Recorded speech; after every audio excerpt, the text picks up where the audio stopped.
اعوذ باللہ من الشیطان اللعین الرجیم بسم اللہ الرحمن الرحیم کتاب القضاء ای الحکم بین الناس۔ کتاب النذر ختم ہونے کے بعد کتاب القضاء شروع ہو گیا ہے، اور قضاء نماز کے قضاء کرنا مراد نہیں ہے، قضاء قضاوت سے ہے۔ قضاوت یعنی عدالت، فیصلہ سنانا، فیصلہ کرنا، اور قضاوت مادہ قضا یقضی سے مشتق ہے۔ قضا یقضی اس کا مادہ ہے، مصدر ہے القضاء، اور لغت میں قضا کے 5 معنی بتائے ہیں۔ 5 معنی قضا کے معنی ہے۔ نمبر 1 قضا بمعنی خلق کرنا۔ قرآن کریم میں یہ 5 کے 5 معنی ذکر ہو گئے ہیں۔ اور نمبر 1 قضا کا معنی کیا ہے؟ پیدا کرنا، خلق کرنا، جیسے کہ قرآن کی ایک آیت میں آیا ہے فَقَضَاهُنَّ سَبْعَ سَمَاوَاتٍ، اللہ نے 7 آسمانوں کو خلق کیا۔ یہاں قضا کا معنی کیا ہے؟ خلق کرنا۔ نمبر 2 قضا کا معنی امر کرنا اور دستور دینا، جیسا کہ قرآن کی ایک آیت میں ذکر ہوا وَقَضَىٰ رَبُّكَ أَلَّا تَعْبُدُوا إِلَّا إِيَّاهُ وَبِالْوَالِدَيْنِ إِحْسَانًا۔ وَقَضَىٰ رَبُّكَ یعنی تمہارے پروردگار نے امر کیا ہے، یہ قانون بنا ہے کہ اللہ تعبدوا إِلَّا إِيَّاهُ، تم لوگ کسی کی عبادت نہ کرے، فقط اللہ کی عبادت کرے، اور والدین کے ساتھ نیک سلوک کرے، احسان کرے۔ نمبر 3 قضا کا معنی ہے کسی کام سے فارغ ہونا۔ ایک کام کر کے فارغ ہو جائے تو اس کو بھی قضا کہا جاتا ہے، جیسے کہ سورہ جمعہ کی آیت میں آیا یا ایھا الذین آمنوا اذا نودی الی الصلاۃ فی یوم الجمعہ فاسعوا الی ذکر اللہ وذروا البیع فاذا قضیتم، کیا ہے اس کے بعد آیت ہے وَإِذَا قُضِيَتِ الصَّلَاةُ فَانْتَشِرُوا فِي الْأَرْضِ، سورہ جمعہ میں ہے نا، جب تم لوگ نماز سے فارغ ہو چکے تو تم لوگ زمین میں پھیل جاؤ۔ تو یہاں وَإِذَا قُضِيَتِ الصَّلَاةُ نماز جمعہ پڑھ کے فارغ ہونے کا معنی ہے۔ تو کتنے معنی ہو گئے؟ 3 معنی۔ چوتھا معنی ہے قضا کا معنی اعلان کرنا، کسی چیز کا اعلان کرنے کے لیے بھی قضا یقضی کا معنی لفظ استعمال ہوا ہے۔ قضا یقضی استعمال کیا گیا ہے، قرآن کی آیت میں آیا وَقَضَيْنَا إِلَىٰ بَنِي إِسْرَائِيلَ فِي الْكِتَابِ، ہم نے بنی اسرائیل کی طرف یہ اعلان کیا ہے۔ نمبر 5 قضا کا معنی حکم کرنا، فیصلہ سنانا، حکم کرنا، یہی 5واں معنی ہمارا محل بحث ہے، موضوع بحث، محل گفتگو یہی ہے۔ قضاوت کا مطلب فیصلہ سنانا، منصب قضاوت، ججش کا جو عہدہ ہے، جج کا عہدہ ہوتا ہے نا، وہ منصب قضاوت ہے۔ اور منصب قضاوت اسلام میں اہم منصب ہے، بہت حساس منصب ہے، جس کو اللہ تعالیٰ نے خصوصی طور پر یہ منصب رسول کو دیا ہے۔ رسول کے بعد ائمہ تک منتقل ہو گیا۔ اس کے بعد ائمہ دنیا سے جانے کے بعد اور امام زمان کے غیبت کبریٰ کے بعد یہ منصب قضاوت کا جو حقیقی حقدار ہے وہ کون ہے؟ جو نائب امام ہے۔ مجتہدین جامع الشرائط کے اختیار میں ہے قضاوت۔ قضاوت منصب الہی ہے، جس طرح رسالت اور امامت الہی منصب ہے۔ شیعہ نقطہ نظر میں، شیعہ امامیہ کے نقطہ نظر میں جس طرح رسالت اللہ کے اختیار میں ہے، اللہ جس کو چاہے رسول بناتے ہیں، اللہ اعلم حیث یجعل رسالتہ، اللہ نے قرآن میں فرمایا خدا بہتر جانتا ہے کہ رسالت کا منصب کس جگہ میں رکھنا ہے۔ تو اسی طرح ہمارا عقیدہ یہی ہے کہ منصب امامت بھی اللہ کے ہاتھ میں ہے، اور اللہ جس کو چاہے امام بنائے، لوگوں کے ہاتھ میں نہیں ہے کہ لوگ جو ہے ووٹ دے کر یا بیعت کر کے کسی کو امام بنائے، نہیں، منصب الہی ہے، یعنی اللہ جس کو چاہے امام بنائے گا۔ اور نبی کا کام کیا ہے؟ نبی کا کام امام بنانا نہیں ہے بلکہ اللہ کے حکم کو پہنچانا ہے۔ اسی لیے پیغمبر اکرم نے غدیر خم میں یا ایھا الرسول بلغ کا جو حکم آیا تو پیغمبر نے اللہ کا حکم پہنچا دیا لوگوں کو۔ اپنے بعد جانشین اور امامت کے عہدے پر امیر المومنین کو اللہ نے رسول کے مقام پر رکھا، لیکن رسول نے اپنے بعد امام علی کے امامت ہونے کا اعلان کیا۔ تو منصب قضاوت سب سے پہلے امام کے حضور میں، جب امام معصوم موجود ہے تو امام زمان خود جو ہے زمانے کا امام قضاوت کا کام کرے گا، یا اس کا نائب خاص منصب قضاوت کو سنبھال کر انجام دے گا، اور امام دور دراز علاقوں کے لیے، مقامات کے لیے قاضی معین کرے گا، یعنی یہ قضاوت کی جو ذمہ داری ہے وہ امام کی ہے اور امام کے نائب خاص کی ہے۔ سب سے پہلے شہید کہہ رہے کہ قضاوت واجب کفائی ہے۔ واجب کفائی کا مطلب کیا ہے پتہ ہے نا؟ واجب کفائی یعنی سب پر واجب ہوتا ہے جو صلاحیت والے ہیں، قضاوت کے صلاحیت اور جن کے پاس قضاوت کرنے کے شرائط موجود ہے ان سب پر واجب ہے۔ اگر ان میں سے ایک یہ کام انجام دے تو دوسروں سے ساقط ہے، یہ واجب کفائی کا مطلب ہے۔ اب یہ زمان غیبت میں قضاوت کا سلسلہ کیا ہے وہ آگے بحث میں آنے والا ہے۔ سب سے پہلے امام کے حضور میں، جب امام خود موجود ہو، زمانے کا امام ہو، معصوم امام ہو، تو امام خود قضاوت انجام دے گا۔ اگر امام کے پاس ٹائم نہیں ہے قضاوت کا تو کسی اور قاضی کو امام خود معین کرے گا۔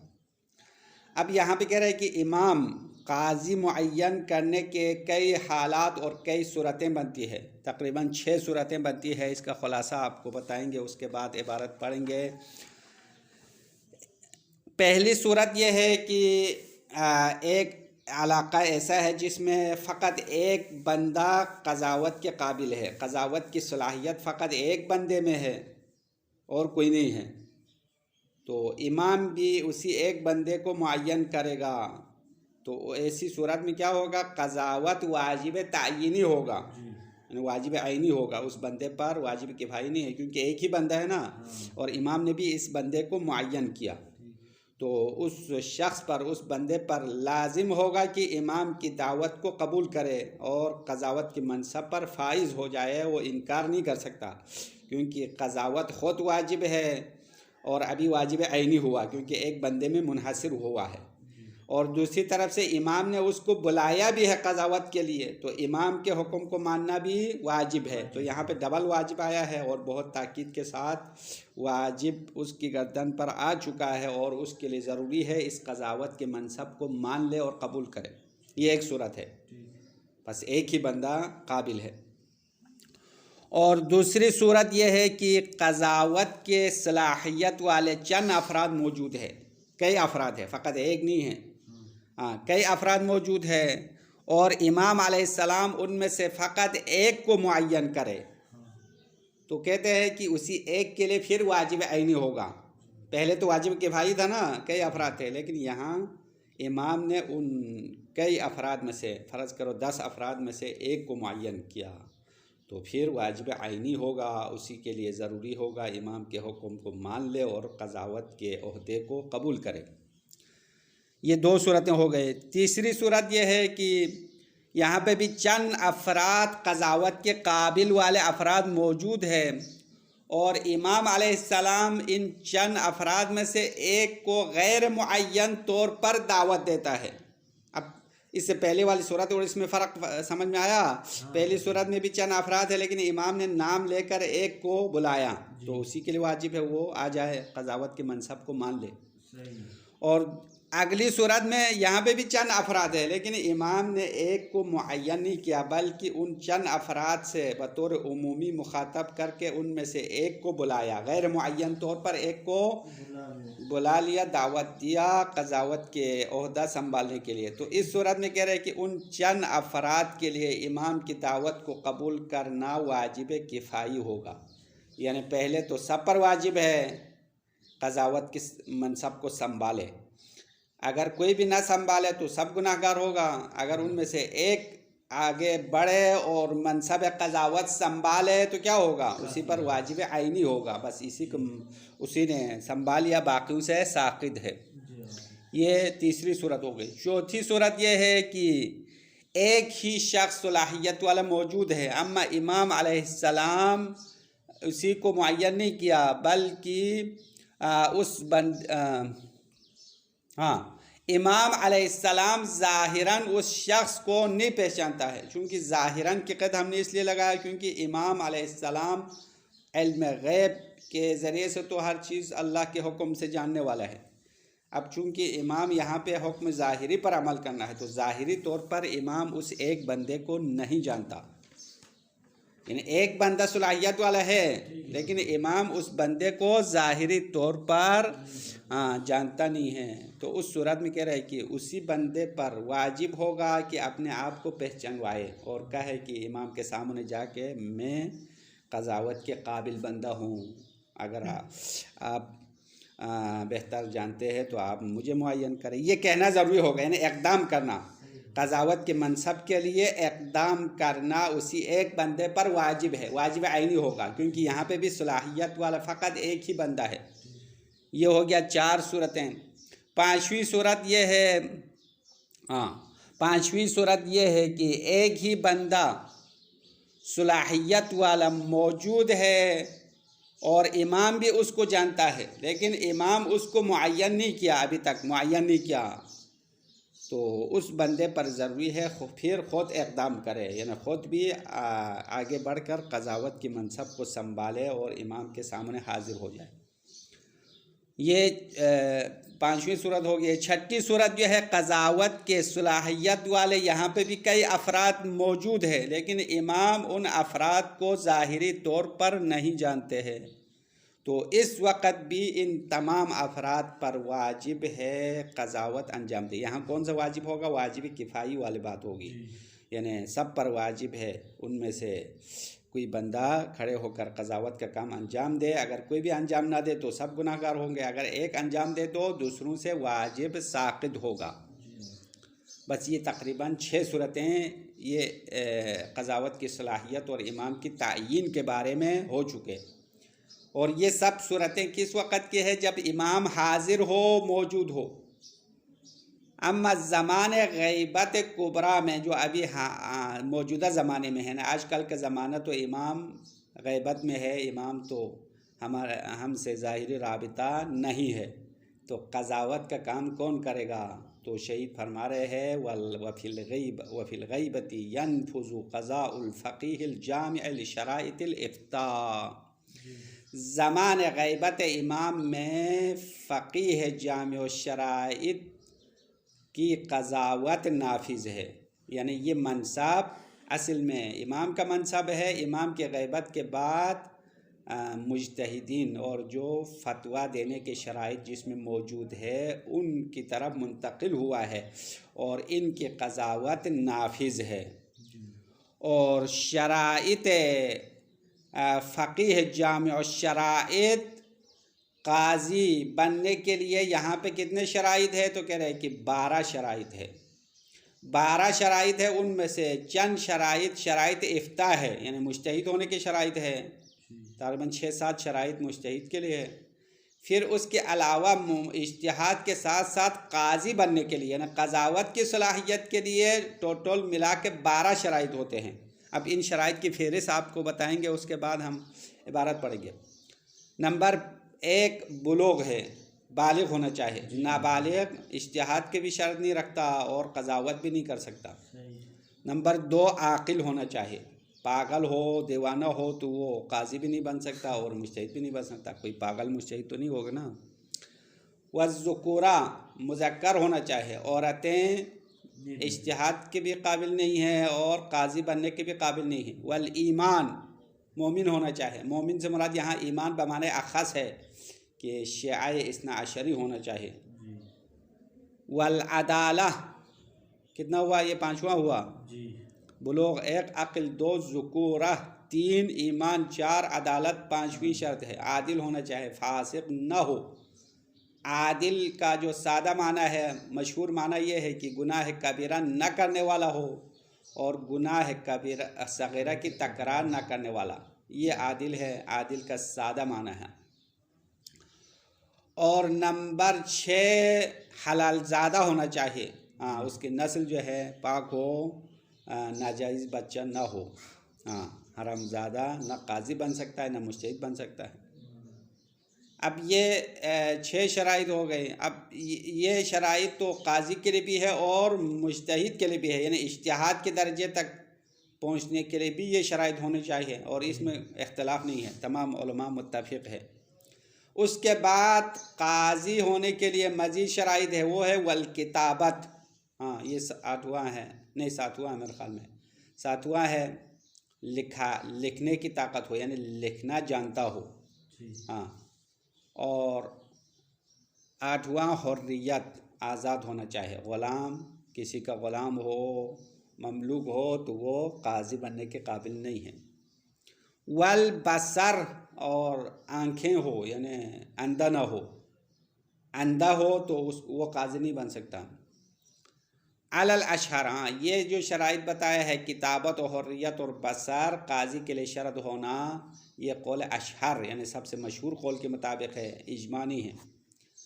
اور نطق، بولنے کے قابل ہو، یعنی گونگا ہو تو وہ قاضی بننے کے قابل نہیں ہے۔ وغلبۃ الذکر، اور اس کی جو حافظہ ہے وہ غالب ہو، یاد مطالب کو یاد رکھنے کی جو طاقت ہے وہ کمزور نہ ہو، اس کی جو ہے حافظہ تیز ہونا چاہیے، زیادہ تیز نہیں، معمول کے مطابق ہو لیکن فراموشی پر غالب ہو۔ غلبہ ذکر کا مطلب یعنی اس کی فراموشی کم ہو، یاد رکھنے کی طاقت زیادہ ہو۔ اور آخری شرط اجتہاد، مجتہد ہونا چاہیے، احکام شرعیہ میں اجتہاد کرنے کے قابل ہو، یعنی اجتہاد کے درجے تک پڑھا لکھا ہو۔ بس یہ قاضی کے 12 شرائط یہاں بتا دیا ہے، اور ان میں سے آخری جو شرط اجتہاد احکام شرعیہ میں ہے، اس کے بارے میں شہید ثانی اجتہاد کا مطلب کیا ہے، اجتہاد کن چیزوں میں ہونی چاہیے، کن علوم میں PhD کرے، محقق بن جائے تو مجتہد بنے گا، یہ بتائیں گے۔ تو آگے انشاءاللہ وہ اگلے درس میں آپ کو بتائیں گے، فی الحال یہاں تک عبارت پڑھیں گے۔ کتاب القضاء ای الحکم بین الناس، قضاء کے ابھی ہم نے خلاصے میں بتایا نا 5 معنی ہے، ان میں سے آخری معنی ہے یعنی قضاء الحکم بین الناس، لوگوں کے درمیان حکم کرنا، یعنی فیصلہ سنانا۔ جب جھگڑے ہوتے ہیں نا، لوگ آپس میں اختلافات کرتے ہیں تو اختلافات کو حل کرنا، اختلافات میں فیصلہ سنانا، یہ قضاوت کا معنی ہے۔ وَهُوَ وَاجِبٌ کفایتاً، اور قضاوت واجب کفائی ہے، فی حق الصالحین لہو، ان لوگوں کے حق میں واجب کفائی ہے جو قضاوت کے لیے صلاحیت رکھتے ہیں۔ الا انہ مع حضور الامام علیہ السلام وظیفۃ الامام او نائبہ، مگر یہ کہ امام زمان کے حضور کے دوران قضاوت امام کی ذمہ داری ہے یا امام کے نائب خاص کی ذمہ داری ہے۔ یہاں نائب سے مراد نائب عام نہیں ہے، نائب عام تو زمان غیبت میں ہے، زمان حضور میں جب امام کسی علاقے میں ایک بندے کو معین کرتا ہے اس کو نائب خاص کہتے ہیں۔ جس طرح امام نے مالک اشتر کو مصر کا گورنر بنا دیا تو یہ کیا ہو گیا، نائب خاص ہو گیا نا، امام موجود ہے۔ جس طرح امام زمان کے غیبت صغریٰ میں 4 نائب نواب اربعہ کہتے ہیں، ان کو نائب خاص کہلاتے ہیں۔ تو قضاوت کی ذمہ داری امام کی ذمہ داری ہے اور امام کے نائب خاص کی ذمہ داری ہے۔ فَيَلْزِمُهُ نَصْبُ قَاضٍ فِي النَّاحِیَةِ، پس امام پر لازم ہے وہ علاقے میں، ناحیہ سے مراد کسی علاقے میں جو قاضی کی ضرورت ہے وہاں پہ قاضی نصب کرنا لازم ہے، قاضی کو معین کرنا لازم ہے، لِيَقُومَ بِهِ، تاکہ وہ قاضی قضاوت کے کام انجام دے۔ وَيَجِبُ عَلَى مَنْ عَيَّنَهُ الْإِجَابَةُ۔ اب یہ صورتیں جو ہم نے 6 صورتیں بنائی ہے یہاں سے شروع ہے، اور شہید ثانی کے عبارت میں 6 کے 6 صورتیں نہیں ہیں، کچھ صورتیں ہم نے اضافی زبانی بتا دیا ہے، باقی چند صورتوں کا ذکر اس عبارت میں ہے۔ وَيَجِبُ عَلَى مَنْ عَيَّنَهُ الْإِجَابَةُ، اور اس شخص پر جس کو امام معین کرتا ہے اس پر اجابت واجب ہے۔ اجابت سے مراد یعنی امام کی دعوت کو قبول کرنا۔ اب یہ کون سی صورت ہے؟ پہلی صورت ہے، ہاں، قضاوت کی صلاحیت والا فقط ایک بندہ ہے اور امام اسی ایک بندے کو معین بھی کیا ہے، تو کیا ہے، اس ایک بندے پر واجب ہے امام کی دعوت کو لبیک کہے اور قضاوت کے عہدے کو سنبھالے۔ وَيَجِبُ عَلَى مَنْ عَيَّنَهُ الْإِجَابَةُ، واجب ہے جس شخص کو امام نے معین کیا ہے وہ اجابت کرے۔ اجابت کا مطلب ہی نہیں، امام کی جو دعوت ہے اس کو مان لے اور قضاوت کا عہدہ سنبھالے۔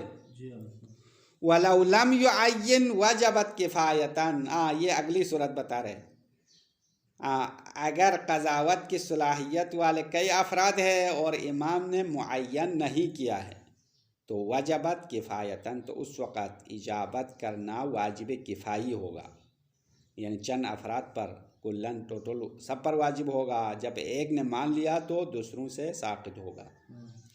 فَإِن لَّمْ يَكُنْ أَهْلًا إِلَّا وَاحِدٌ تَعَيَّنَتْ عَلَيْهِ، اگر صلاحیت والا نہ ہو مگر ایک بندہ ہو، صلاحیت والا ایک بندہ ہے اور ابھی تک امام نے اس ایک بندے کو معین نہیں کیا ہے تو تعینت علیہ ولو لم یعلم بہ الامام لزمہ الطلاب۔ ہاں، اگر صلاحیت والا ایک ہی بندہ ہے تو اس پر واجب عینی ہوگا، یعنی قضاوت کا کام اسی پر لازم ہوگا۔ اگر امام اس کے بارے میں ظاہراً نہیں جانتا ہے تو لازمہ الطلب، اس ایک بندے پر ضروری ہے قضاوت کا عہدہ امام سے مطالبہ کرے، امام کے پاس جا کے کہے میں ہوں، میں نے قضاوت کے حد تک تعلیم پڑھا ہے، مجتہد ہوں، آپ مجھے قضاوت کا عہدہ دیجیے، کہہ کر امام سے طلب کرنا ضروری ہے۔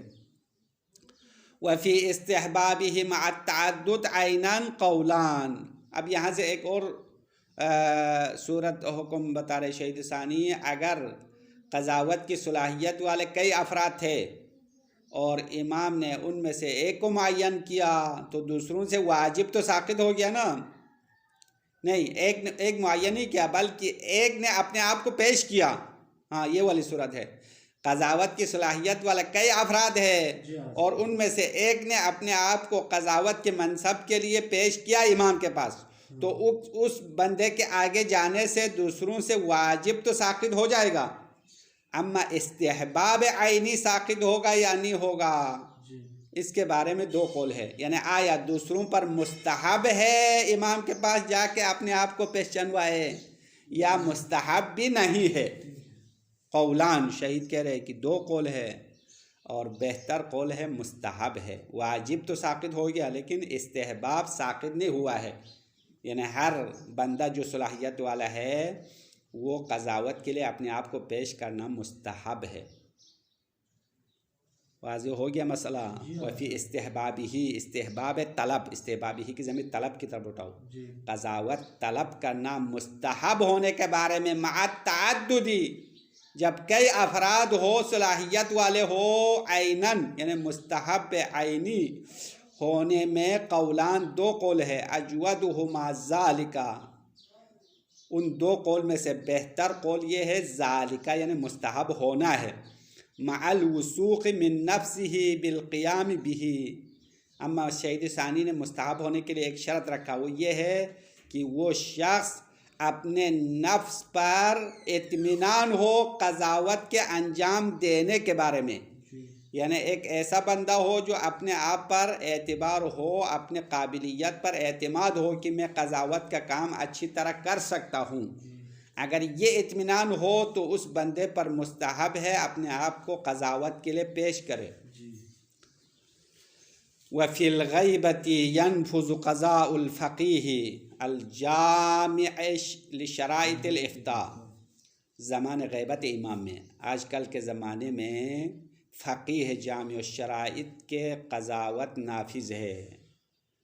جامع الشرائط افتاء جو فتویٰ دینے کے شرائط رکھنے والے فقیہ ہے، اس فقیہ کی قضاوت اور اس کا جج بننا قابل قبول ہے. کوئی فاسق و فاجر جو ہے جج کے عہدے پر بیٹھ کر قضاوت کرے تو یہ شرعی قضاوت نہیں ہے. ابھی ہم ایک نقطہ یہاں پہ آپ کو یہ بھی بتانا ہے، چونکہ غیر اسلامی جو ممالک میں تو کافر ہی ہے نا قضاوت کے کرسی پر، اور اسلامی ممالک میں جس میں اسلامی قانون نہیں ہے، اسلام کے نام سے ممالک ہے جس میں آبادی مسلمان ہے، اس وجہ سے اسلامی کہتے ہیں، تو وہاں پہ بھی قاضی کے منصب پر مجتہدین تو نہیں بیٹھے ہوئے ہیں، بلکہ جو یونیورسٹی اور کالجوں میں پڑھ کے ڈگری حاصل کیا قضاوت کی، جج بننے کے، باقی شرائط تو نہیں ہے.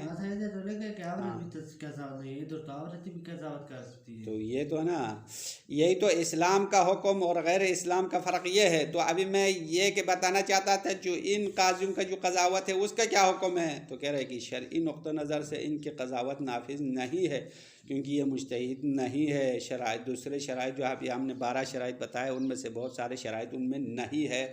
تو کیا کریں گے بھائی، یہ تو ان کے قضاوت کے لیے ہم ان کے پاس جانا قاعدہ مجبوری، قاعدہ ضرورت کے تحت ہے، چونکہ کوئی اور چارہ کار نہیں ہے. جس طرح انسان بیمار ہو اور اس کے لیے ایسی دوائی ہو جو نجس ہو، اس کے علاوہ کوئی اس کے لیے کوئی اور دوائی نہیں ہے، تو اسی نجس چیز کو کھانا پڑے گا. الضرورات تبیح المحظورات. فقہ میں ایک قانون ہے کہ ضرورت کی وجہ سے جو حرام چیزیں ہیں وہ بھی حلال ہو جائے گی، ضرورت کے حد تک.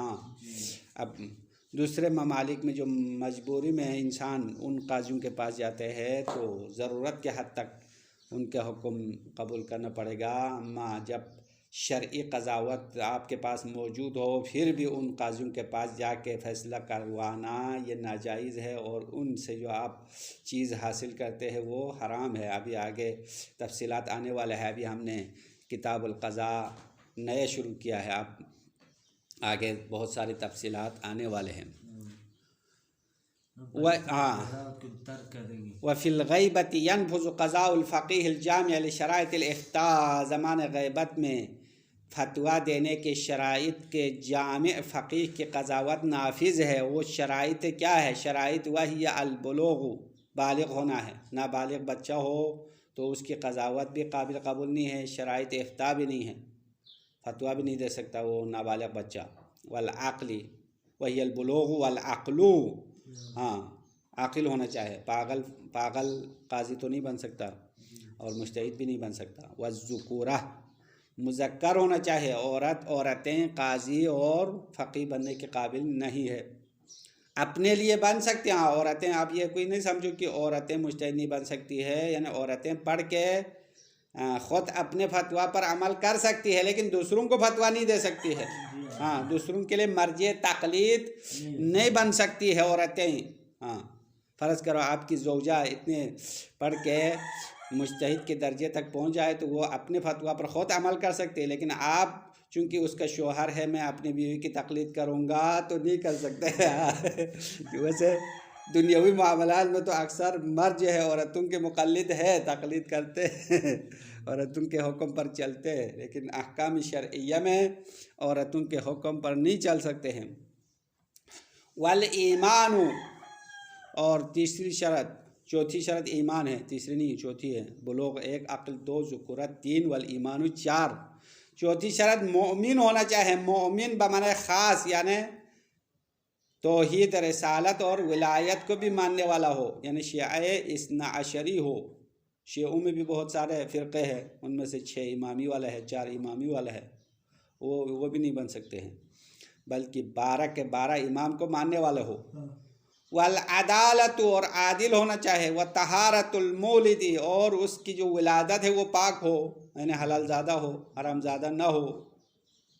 کسی طالب علم سے ممتحن نے پوچھا بھائی مجتہد کی شرائط بتاؤ، تو اس نے یہ بلوغ عقل سب بتا کے آخر میں اس نے کہا حلال گوشت ہونا چاہیے۔ تو حلال زادہ کہنے کے بجائے اس نے کیا کہا؟ حلال گوشت۔ اچھا، اور اجماع کہہ رہے کہ یہ شرائط جو ہے وہ اجماعی ہے، ان شرائط میں اختلاف نہیں ہے، تمام مجتہدین بالاتفاق فتویٰ دیتے ہیں کہ مجتہد میں اور قاضی میں یہ شرائط ہونے چاہیے۔ اور باقی جو شرائط اگلے شرائط بتائیں گے اس میں اختلاف ہے۔ اما قول اشہر، مشہور سب سے مشہور قول یہ ہے کہ کتابت بھی جاننا چاہیے، یعنی لکھنا آنا چاہے، والحریہ آزاد ہونا چاہے، والبصر آنکھیں ہونی چاہے، اندھا نہ ہو، نظر آنا چاہے۔ علی الاشہر، یہ شرائط قول اشہر کے مطابق لازم ہے۔ والنطق، اور بولنے کی صلاحیت ہو، یعنی گونگا نہ ہو، ہاں۔ اور وغلبۃ الذکر، اور انسان کی جو حافظہ ہے وہ غالب ہو، یعنی مطالب یاد رکھنے کی قابلیت ہونا چاہے۔ اگر کسی پر فراموشی غالب ہو جائے، بار بار بولنے کی بیماری ہے، تو وہ بھی قاضی بننے کے قابل نہیں ہے۔ والاجتہاد فی الاحکام الشرعیۃ واصولها، اور احکام شرعیہ اور ان احکام کے اصول میں اجتہاد ہونا چاہیے۔ اصول سے مراد اصول الفقہ، جو فقہ کی بنیاد ہے، علم اصول فقہ، وہ بھی پڑھا ہوا ہو اور اس میں بھی اجتہاد کے درجے تک پہنچا ہو۔ بس یہ 12 کے 12 شرائط قاضی کے لیے ہے زمان غیبت میں۔ وصلی اللہ علی محمد و آلہ الطاہرین۔